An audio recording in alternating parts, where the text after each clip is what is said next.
6 વર્ષ પહેલા દિલ્હીમાં ગુમ થયેલો દીપક કુમાર પ્રેમદાસ ઉંમર વર્ષ 30 અંતે કચ્છમાં મળી આવતા પરિવારજનોએ રાહતનો શ્વાસ લીધો છે।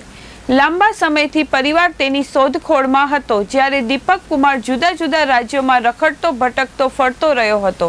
રખડતા ભટકતા તે બાયડ સ્થિત જય અંબે મંદબુદ્ધિ સમાજ સેવાશ્રમ પહોંચી ગયો હતો, જ્યાં સંચાલક અશોકભાઈ જૈન અને ટ્રસ્ટીઓએ તેની યથાશક્તિ સેવા સંભાળ લીધી હતી।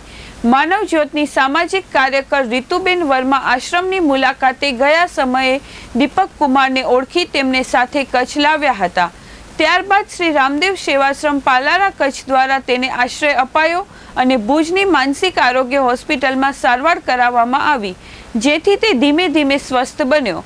મુંબઈ દિલ્હી પોલીસની મદદથી અંતે તેના પરિવારનો પતો મળતા શોધનો અંત આવ્યો। સમાચાર મળતા જ દીપક કુમારના 85 વર્ષીય પિતા ભુજ આવી પહોંચ્યા અને પોતાના પુત્રને મળતા જ ભાવુક બની ગયા। 6 વર્ષ પછી પિતા પુત્રનું મિલન થતા હૃદયસ્પર્શી દ્રશ્યો સર્જાયા હતા।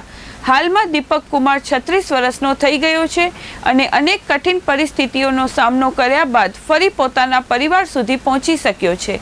આ માનવતા ભર્યા કાર્યમાં પ્રબોધ મુનવર, પૃથ્વીરાજસિંહ જાડેજા, આનંદરાય સોની, સહદેવસિંહ જાડેજા, દીપેશ શાહ, કનૈયાલાલ અબોટી, રફીક બાવા અને દિલીપ લોડાયા સહિતના કાર્યકરોનો મહત્વનો ફાળો સર્જાયો હતો।